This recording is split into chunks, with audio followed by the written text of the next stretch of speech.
The previous chapters were based on the idea of a cyclical universe where the presence and absence of creation were assumed to alternate with each other in the same way as the light and the shadow of the moon.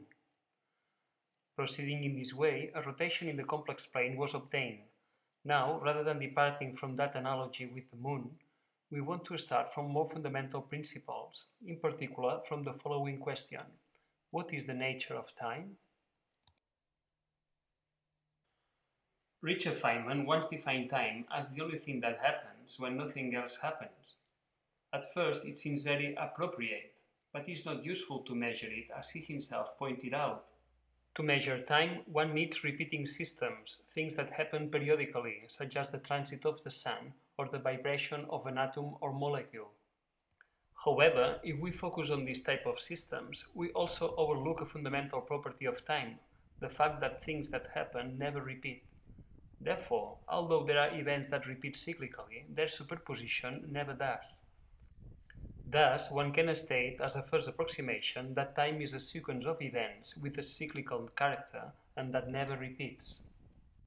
But how can we define exactly what an event is? To do so, we will consider a physical system that does not initially keep any analogy with reality, but which has such a general character that the properties that derive from it must surely take part of our perception of the world. This system is called a system of interacting elements. Imagine a stage, a place, represented with a circle. Also imagine a set of elements, each represented by a black dot. Then the question is, how many possibilities are there for these elements to be or not to be on a stage? If the number of elements in the set is 0, then there is only one possibility, an empty stage. If there is one element in the set, say A, then there are two different possibilities. The element is or is not present on the stage. If the number of elements is 2, there are 4 possibilities, that is, 2 to the power of 2. If the number of elements is 3, there are 8 possibilities, or 2 to the power of 3. If there are 4 elements, A, B, C, and D, there are 16 different possibilities, or 2 to the power of 4. Notice that all these possibilities or events are classified in columns according to the number of elements present. For instance, here there are 5 columns of different heights, which have respectively 1, 4, 6, 4, and 1 events, which means that there is 1 event with 0 elements, 4 events with 1 single element, 6 events with 2 elements, and so on. Notice that this distribution is reproduced by the 4th row of Pascal's triangle. Therefore, the main conclusion to be drawn is that in a n-element interaction set, there are 2 to the power of n possibilities, which are distributed according to the number of elements present in each event in terms of the nth row of the Pascal's triangle.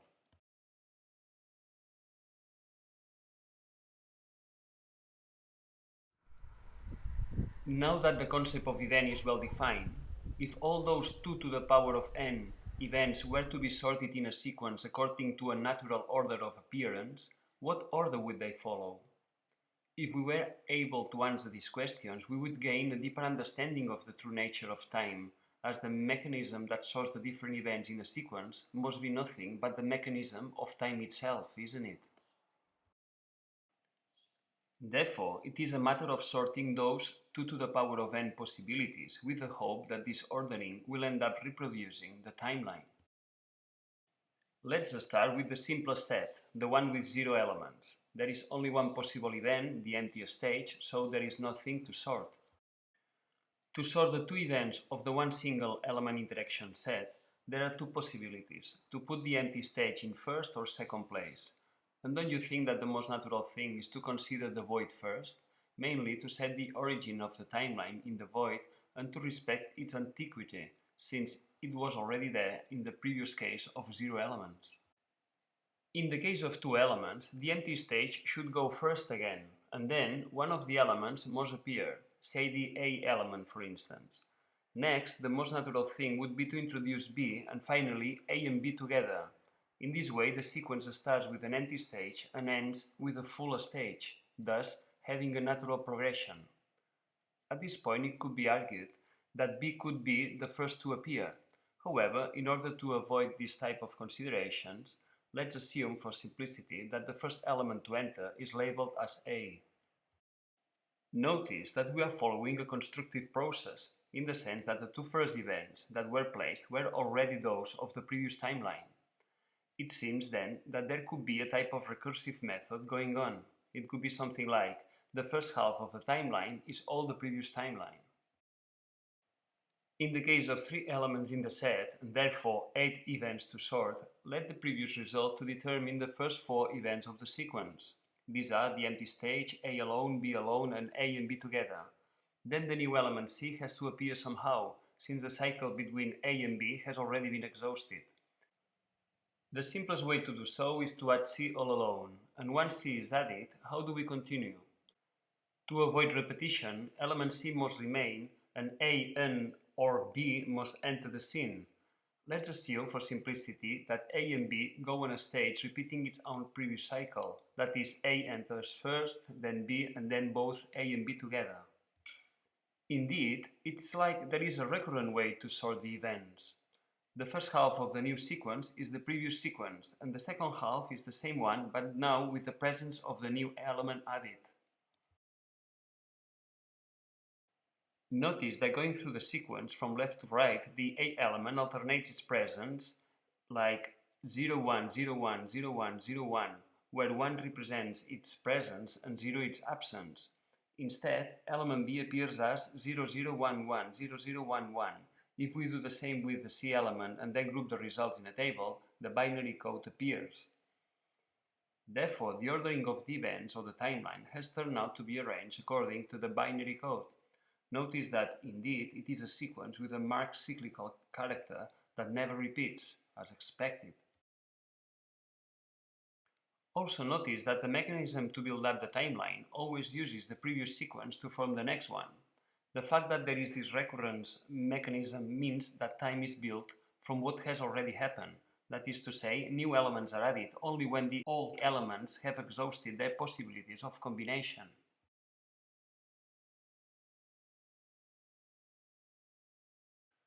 The fact that each new element does not enter the scene until all combinations of the previous elements have been carried out reveals something about the nature of the elements themselves. It is like elements were nothing but a wrapper of a cycle of possibilities. When a cycle ends, a new element appears right after, signifying in this way that the entire previous cycle has been compacted in terms of one new package, a new element which, from now on, will interact with the rest of elements previously created. Thus, with the appearance of a new element at the end of its cycle of possibilities, a new cycle begins with the guarantee that the sequence will never repeat. Therefore, it is like elements were created by the timeline itself rather than existing from the very beginning. They are particular instants that are not a combination of other instants but represent the next evolutionary step in the temporal chain. Indeed, elements can be understood as particular instants. When an element first appears, it does so by itself all alone, indicating in this way that the entire diversity deployment of the previous cycle has already finished, and also that it has been possible to compact it in terms of a new package, a new element. The image of an element as a wrapper that closes a cycle of possibilities makes us think of shells within other shells, boxes within boxes, in what is expressed so well in the Russian matryoshkas.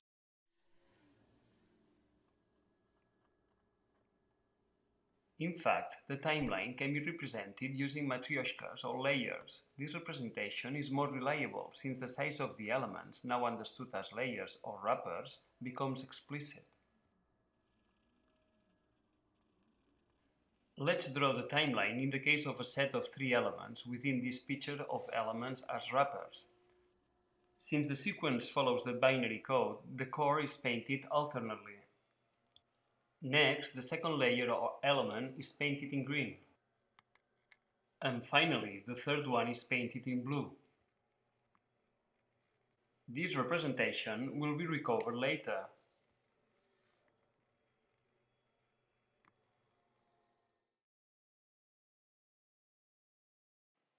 Now we want to analyze how the system is perceived from the inside, that is, we wonder how the structure is seen from an inner point of view.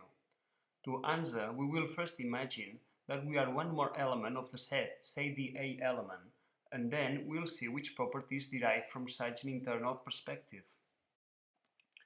In the case of a set with just one single element, each group has just one event. For the case of two elements, the events are also divided into halves. In other words, A participates in 2 out of 4 possible events. The same happens with the case of 3 elements. A also participates in half of the events, and moreover, such events are grouped in columns according to the previous row of Pascal's triangle, in this case the one with 1, 2, 1. Therefore, we are already there to anticipate that in a 4-element interaction set, the A element will be present in 8 out of 16 events, and also that such events will be distributed according to the third row of the triangle as 1 plus 3 plus 3 plus 1. Indeed, we see that this is so. On the other hand, if one looks at the 8 events where A is not present, they are also classified as 1 plus 3 plus 3 plus 1. That is to say, both those events where A participates and those where A does not are classified as the previous row of Pascal's triangle, and the same is valid for element B, C or any other. They also participate in half of the events, and they also come distributed in the same way. The set of events in which A participates is called the real set of A, whereas the other half, that is to say, the set of interactions in which A does not take part, it is its imaginary set. Each element has its own real and imaginary sets, in the sense that these sets are different from the real and the imaginary sets of any other element. Therefore, both real and imaginary sets of an element are of its own and non-transferable, and therefore they are an inseparable characteristic of the element itself. Or in other words, they are the element sign of identity. Let's go back now to the previous case for simplicity. We want to point out an asymmetry that rises up when one belongs to the structure. Although both the real and the imaginary sets of A have the same number of elements, the real set of A involves A, B and C, while the imaginary one involves only B and C, and this establishes a fundamental difference. Do you remember that given n elements in an interaction set, there were 2 to the power of n different possibilities of interaction? And on the other hand, do you remember that the element number n plus 1 was interpreted as the wrapper of those 2 to the power of n possibilities? Then, by looking at these two sets, real and imaginary of A, it turns out that from the A point of view, the imaginary set can be wrapped because it contains 2 elements that carry out 2 to the power of 2 events, while the real set cannot be wrapped because it is a set of 3 elements and only 4 events, that is, only half of those that are required to be wrapped. Therefore, A perceives his imaginary as unitary, closed and also intangible, because it is everything that happens without him being there, while A perceives its real set as open, with all its diversity exposed and by direct interaction. That is, A belongs to its real set, and therefore A sees it from inside, while A does not belong to its imaginary set, and therefore it perceives it from outside.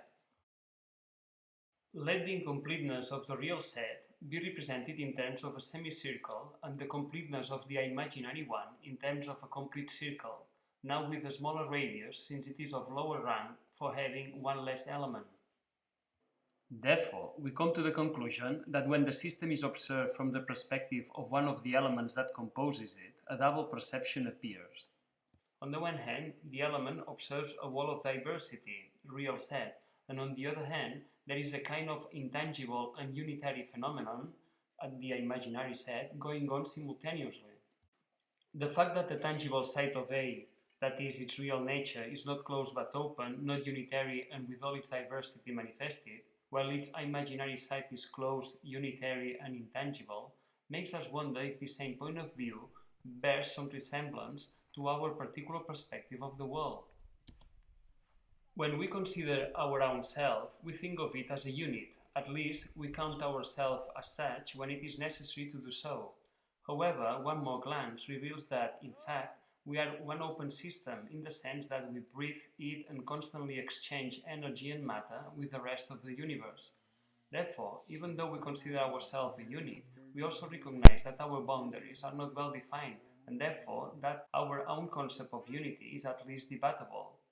To overcome this ambiguity, one just needs to accept one's own duality, so that the diversity we experience through our senses corresponds to the experience of our real nature, while our sense of unity is given by the uniqueness of our imaginary part.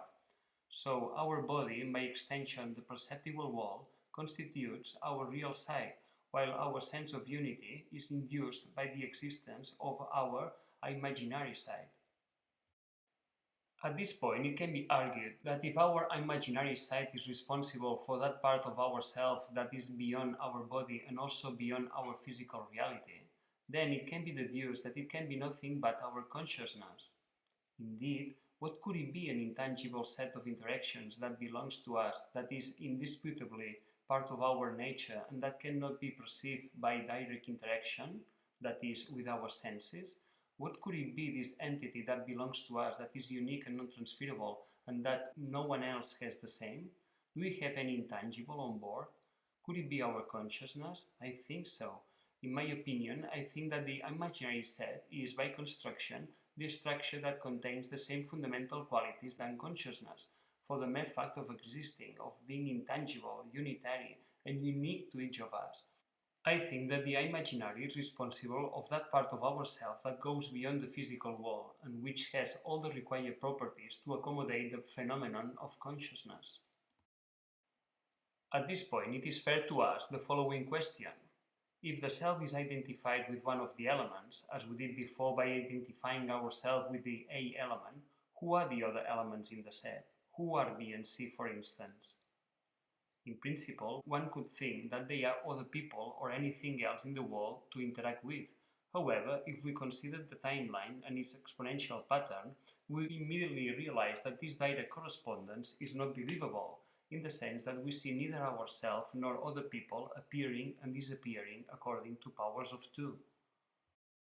That is, even though the imaginary set has the same properties of consciousness, we still need to understand how this fits into the timeline and its pattern in terms of the binary code. To understand so, one more step is required. We need to quantify the timeline, and this is what comes next.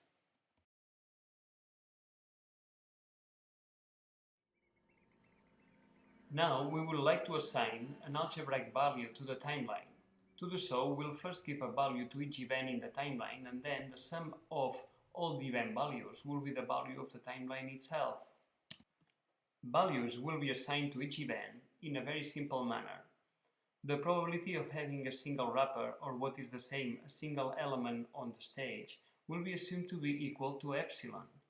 Then, and following a usual procedure in quantum mechanics, those events with two wrappers will be considered to be the superposition of two events, each with just one single wrapper. Therefore, its probability will be equal to epsilon squared. In this way, an event with three wrappers will have an associated probability equal to epsilon to the power of 3, and so on. A particular case is that of the empty stage. Its probability is 1 since epsilon to the power of 0 is 1. However, proceeding in this way turns out to be that the void in the next event that follows, that is, the first one-element event, both have real natures, and we would like them to have different natures as established previously for the case of the absence and presence of creation in the universe. In other words, one needs to be real and the other imaginary, or, in more general terms, we need to demand the wrapper to be of a different nature to what is being wrapped. And here there are two different possibilities, to make the void be imaginary and the first wrapper to be real, or vice versa, to make the void real and the first wrapper imaginary. We will focus in the latter first, which can be achieved by associating a probability I times epsilon to each wrapper. In this way, the void will remain 1 because any number to the power of 0 is 1, and the first element to appear will have a probability I times epsilon. In this way, the value of the timeline is equal to this sum. Since there are repeated terms, we group them. Notice that the binomial coefficients appear 1, 3, 3, 1. Thus, one realizes that it can be expressed in terms of a notable product, 1 plus I times epsilon to the power of 3, which, in general terms, it can be written to the power of n. Then, for a small epsilon, which is somehow equivalent to say large n, the inside of the parenthesis can be written as the imaginary exponential, which through Euler's expression becomes the cosine plus I times the sine. Varying n in this expression, which means to make time go forward, a discrete rotation in the complex plane is obtained. The fact that the rotation is discrete means that the passage of time is discrete too, which leads to the concept of the beat of time. However, by beat it is meant something that happens according to a rhythm, and in our case it could be argued that the speed of appearance of the points on the circle should decrease exponentially, as to increase the number of elements within the interaction set means to exponentially increase the number of events. Nevertheless, the entry of the imaginary unit has caused those points that were exponentially separated on the timeline to be equally spaced on the circle, and the same phenomenon has happened with their frequency of appearance. Therefore, the final result is a uniform and discrete circular motion in the complex plane. This result constitutes the discretization of the rotation in the spacetime that was found in previous chapters by following that analogy with the moon. If this circular motion is projected onto both the real and imaginary axes, the sine and cosine curves appear. If these curves are overlapped with the circle previously obtained, and by bearing in mind the representation of the incompleteness and completeness of the real and imaginary sets, we already have the puzzle pieces to assemble the yin-yang symbol. Indeed, looking at the yin-yang, we can identify all the different points of our analysis. The two different colors, white and black, represent the two different natures, presence and absence, or real and imaginary. The two small circles report that these two natures are antagonistic in the sense that one is the absence of the other. The outer circle represents the discrete rotation in the complex plane. The wave or sinusoidal function that divides the symbol represents the fact that the two different natures alternate with each other according to their phase cycle. The small white circle represents the completeness of the imaginary set, whereas the incompleteness of the real one is represented by the form of black water drop. The fact that the white point is within the larger black region indicates the fact that A's imaginary set has a smaller rank than its real set. Finally, the other half, that is the shape of white water drop with its black dot within it, suggests the possibility of experiencing the system from the other side, that is, from the absence rather than from the presence, that is, from the beyond, which requires an interpretation.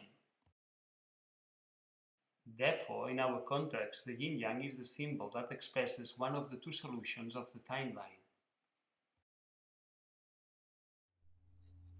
The other solution comes from the other possibility, the one that was pointed out above, and which makes the void be imaginary and its wrapper to be real.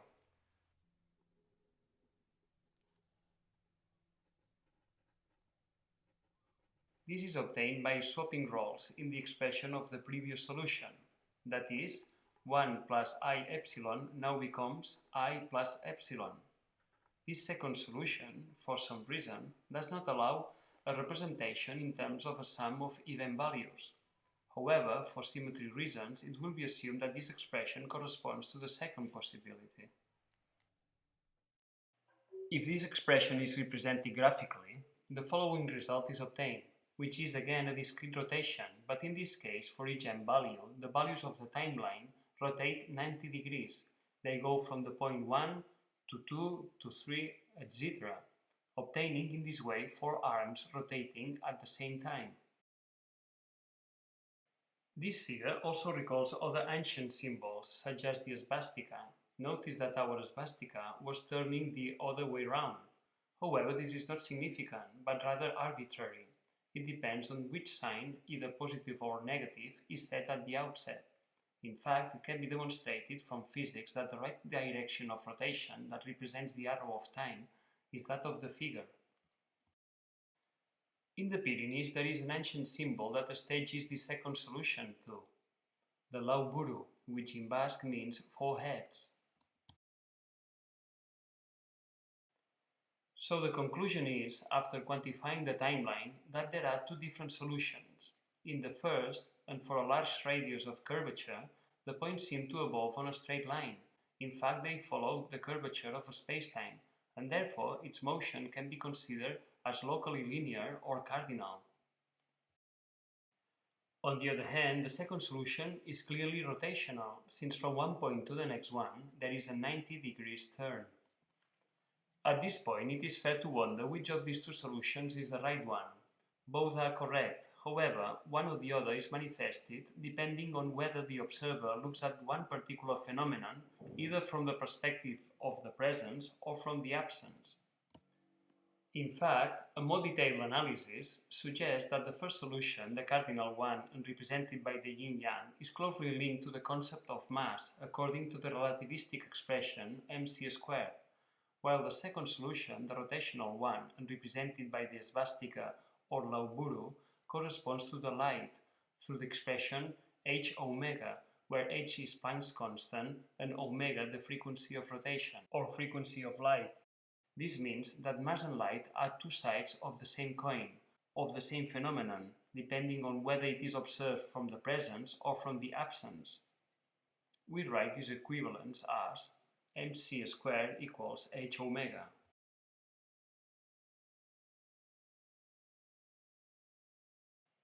Before, when the self was included in the structure by assuming that we were one of the elements of the set, it was seen that a dual vision appeared, real and imaginary.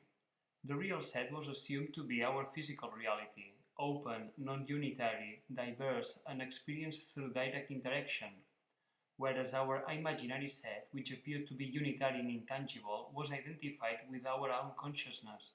However, there was still a loose end to tie up.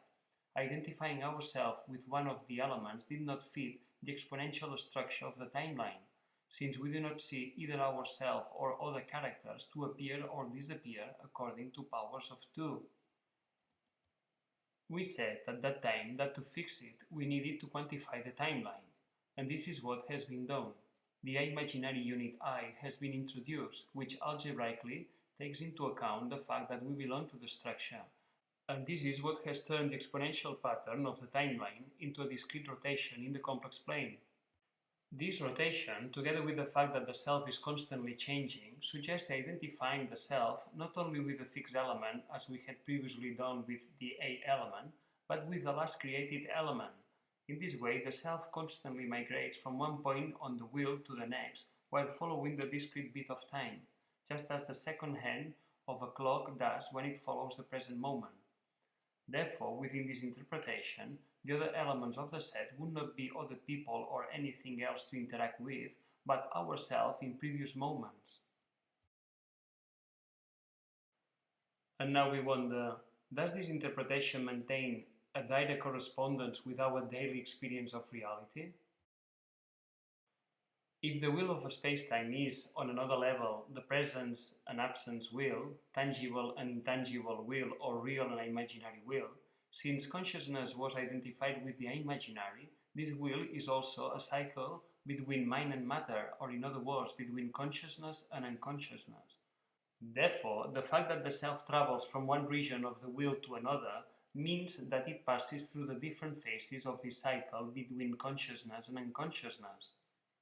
And at this point, we ask the neijing whether this cycle corresponds to our sleep-wake cycle. Is it like that?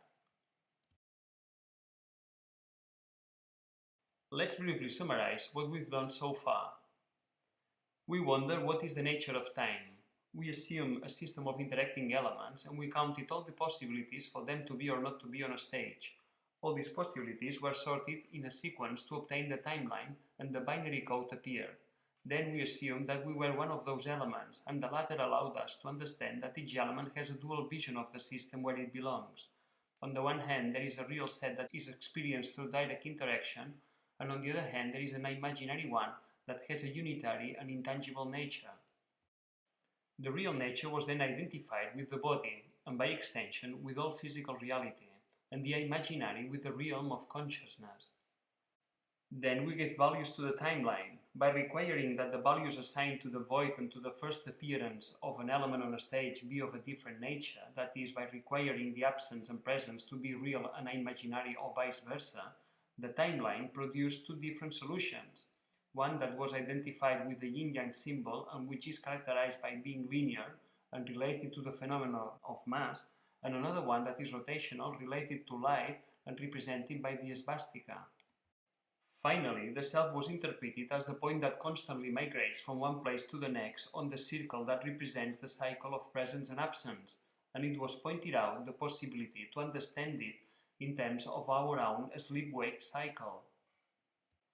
Notice that the procedure that has been carried out is not at all mainstream in physics. Actually, it goes beyond physics, since it proposes a first representation of the phenomenon of consciousness. In this sense, it would be particularly interesting to contrast the results with the ancient knowledge. Specifically, we are thinking of the neijing, which contains the yin-yang and the swastika symbols that have also appeared here. It would be interesting to see how this theoretical approach corresponds to nature-based medicine.